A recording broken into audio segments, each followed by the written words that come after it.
Tvog sina će roditi neko drugi.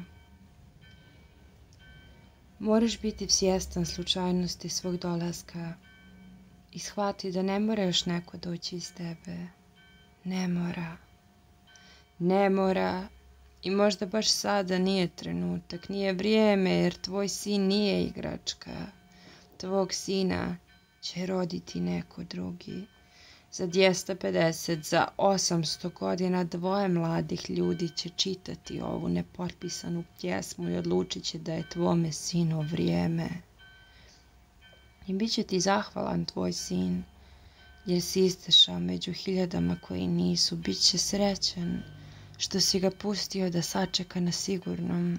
Tvoj sin, toliko često pozivan da se pojavi, on će skinuti mrak sa sebe kao čovjek koji nije tu da bi bio zajahan čim mu vilica ojača. Tvoj sin neće razmišljati o tvom prezimenu. Tvoj sin će znati da si teško podnosio vazduh i da si shvatio slučajnost svog dolaska i da on ne mora doći iz tebe.